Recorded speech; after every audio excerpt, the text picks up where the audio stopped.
तो hey guys, जिस चीज़ का इंतज़ार था वो आ गई है। आज ईद है और हम मालूम है तेरे बाप को मत सिखा, चल। बारिश भी आ गई है। मैं भी ऊपर व्लॉग बनाने के लिए आई थी तो मैंने देखा कि बारिश का मौसम हो रहा है। बहुत ही प्यारा मौसम हो रहा था। मतलब मैंने अपना आधा काम जो था वो मैंने कल कर लिया था, आधा मैंने अभी कर लिया और अभी भी मेरा आधा काम रह रहा है। भाई साहब कुछ ज़्यादा नहीं हो गया ये? मतलब कुछ भी। मैंने मेहंदी लगाई थी लेकिन ये मैंने खुद से लगाई है क्योंकि मेरे मेहंदी लगाने वाला कोई भी नहीं था। और अभी यहाँ पर बारिश होने लग रही है तो पीछे बूंदी दिख रही है नहीं। गाइस, बारिश बहुत तेज़ आने लग रही है धीरे धीरे। सारा व्लॉग की ऐसी तैसी कर दी है बारिश ने।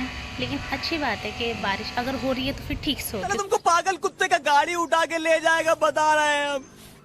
तो अभी सारा काम ख़त्म करने के बाद फिर मैं हो जाती हूँ रेडी। तो पहले मैंने इसमें लगाया था ये प्राइमर। पहले तो मैंने मॉइस्चराइज़र ही लगाया था, फिर प्राइमर लगाया और फिर उसके बाद मैंने ये फाउंडेशन अपनी कज़न सिस्टर से लिया था, शहरीन से। तो उसने मुझे बोलता कि बाजी तुम ये लगाओ और ये तुम्हारे फेस पर सूट करेगा। फिर उसके बाद मैंने उससे पूछ कर मेकअप ट्राई करा कि अब मुझे क्या लगाना है, उसके बाद क्या लगाना है। तो उसने बोला कि अब तुम ये आई शेडो लगा लो अपने फेस पर और ये ना पिंक कलर लगाना आप, तो पिंक कलर आप पर सूट कर देगा। क्योंकि मैं जब पहले गई थी ना शादी में तो मैंने वो पिंक कलर यूज़ किया था। तो उसने बोला कि बाजी आपने इस पर ना पिंक कलर ही लगाना। मैंने कहा ठीक है। तो मैंने ऐसे करके पिंक कलर लगा लिया। वो मुझे बता रही थी ऐसे ऐसे करना, साइड में खड़े हो गए। फिर मैंने उसके बाद फेस पाउडर लगाया।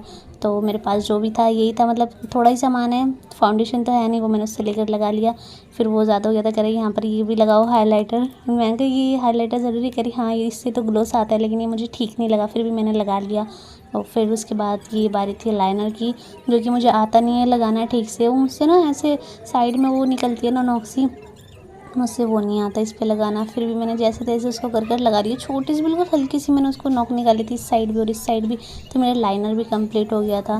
फिर उसके बाद मैंने लगाई ये लिपस्टिक जो कि ख़त्म ही है ऑलमोस्ट, लेकिन फिर भी मैंने इसको इससे ब्लेंड करा। लेकिन उससे हो नहीं रहा तो मैंने हाथ से ही कर लिया, जुगाड़ू काम करना चाहिए। उसके बाद इयररिंग्स की बारी थी जो मैंने बहुत ज़्यादा मुश्किल से पहने थे। और रिंग्स पहनने के बाद मैं टोटली तैयारी हो गई थी। फिर उसके बाद मेरा फाइनल लुक ये आ रहा था। दुपट्टा ओढ़कर मैंने ये सूट बनाया था खुद से। मैंने सोचा इसको पहन कर थोड़ा सा इतरा लेती हूँ, इधर उधर घूम लेती हूँ। फिर मैंने इसमें पॉकेट भी लगाई थी। तो मैं सबको दिखा रही थी कि मैंने इसमें पॉकेट भी लगाई है, तो जल्दी से मुझे ईदी दे दो जिसके पास मेरी ईदी रह चुकी है। फिर मैंने देखा वो मैंने तो सैंडल पहने ही नहीं। फिर मुझे याद आया यार मैंने तो चूड़ी भी नहीं पहनी। फिर उसके बाद मैं अपनी चूड़ी लेकर आई जो कि मैं अपने यहीं से मार्केट से लेकर आई थी। मैंने वो चूड़ी पहनी दोनों हाथों में। फिर उसके बाद मैंने सैंडल का डब्बा रखा था तो मैंने ये सैंडल पहने। तो सैंडल मैंने बाद में पहन कर, क्योंकि मेरी पूरा फ़ोटो आ नहीं रहा था, तो मैंने इस तरीके से अपने सैंडल का फ़ोटो।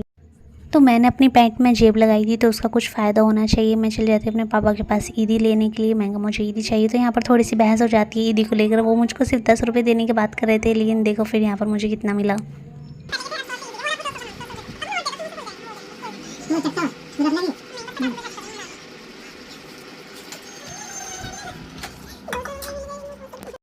मैंने 200 के नोट की तय बना के रखा जेब के अंदर और मैं चल गई अपनी कज़न सिस्टर को बुलाने के लिए उसके घर पर। वहाँ जाकर मालूम पड़ा कि उसकी भाभी ने बनाया हुआ था कस्टर्ड और उन्होंने बनाया था चाय की फुल्कियाँ और खीर। खीर तो मैंने खानी नहीं क्योंकि खीर तो मेरे घर पर भी थी, मैं वहीं पर खा ली थी। तो मैंने लिया कस्टर्ड और फिर उसके बाद मैंने वो खाया और वो बहुत ही ज़्यादा टेस्टी था। सब मुझसे बोल रहे थे इतना सारा खाओगे? वो चिल्लाते हैं तो चिल्लाने दो, पहले चिल्लाएंगे बाद में थक जाएंगे। फिर मैंने भी सोचा भाड़ में जाओ यार, फुल्कियों पर कस्टर्ड पर कॉन्सेंट्रेट करते हैं। फिर इन सबको खाने के बाद हम चले गए बाहर अपना मेकअप धुलवाने के लिए धूप के अंदर। थोड़ी देर आगे जाने के बाद हमारी ताई का घर था बराबर में, तो फिर हम उनके घर पर गए। पहले हम नीचे गए थे, नीचे का मैंने व्लॉग बनाया नहीं क्योंकि उनकी बेचारी की लड़की इनका ना हाथ नहीं पैर जल गया था, उसके ऊपर तेल गिर गया था चांद रात वाले दिन बेचारी के ऊपर। छोटी सी है वो बहुत, तो हम उनके यहाँ पर नहीं बैठे। लेकिन फिर भी ईद का टाइम है तो जाना तो पड़ता है। तो हम ऊपर वाली भाभी के यहाँ पर गए, उन्होंने हमको खीर और चाय की फुल्कियाँ खिलाई।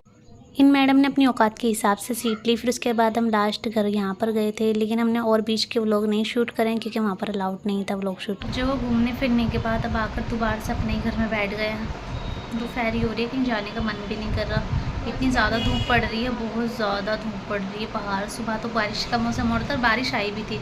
अब इतनी ज़्यादा धूप निकल रही है कि बाहर जाने का ही मन नहीं कर रहा।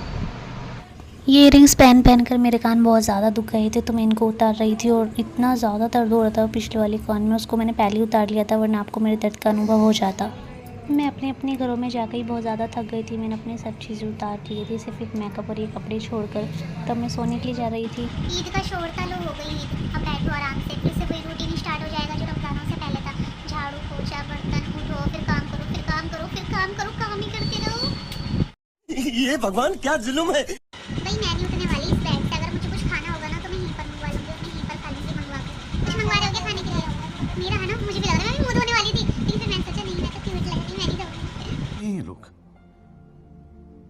कहाँ से आते हैं ये? तो अपनी फाउंडेशन की तारीफ कर दी मेरी, है ना? तुम्हें ये वाला फाउंडेशन ले आऊंगा, इसमें थोड़ा थोड़ा सा आएगा लेकिन अच्छा लग रहा है ना? तब मैं ये वाला फाउंडेशन ले आऊंगा, मैं कहता हूँ वाला दे दो सैलिन के पास है कर दी, नाम बताना उसका। गाइस बीबी ग्रीन टी, वो किसी के भी फेस पर मैच हो जाता है, मेरे फेस पर ज़्यादा अच्छा नहीं लगता मतलब मेकअप, लेकिन जितना भी लग रहा है तो ये मैंने सैलिन का लगाया थोड़ा सा और थोड़ा सा अपना लगाया, मन नहीं कर रहा वहाँ नहीं। ऊपर गर्मी हो रही है, बैठने के लिए चारपाई है, वहाँ बेड नहीं है। तो हो गई थी तो हमने यहीं पर पिज़्ज़ा ऑर्डर कर दिया था, जो कि हमारा ऑर्डर आ भी चुका था। तो उसको खाने के लिए हम जगह ढूंढ रहे थे कि हम कहाँ पर खाएं, क्योंकि सब जगह गेस्ट थे। अभी मजा आएगा ना भिड़ो।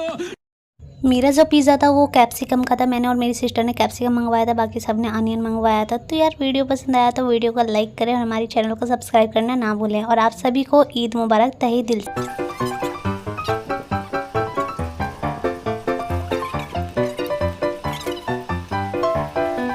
2,000 years later.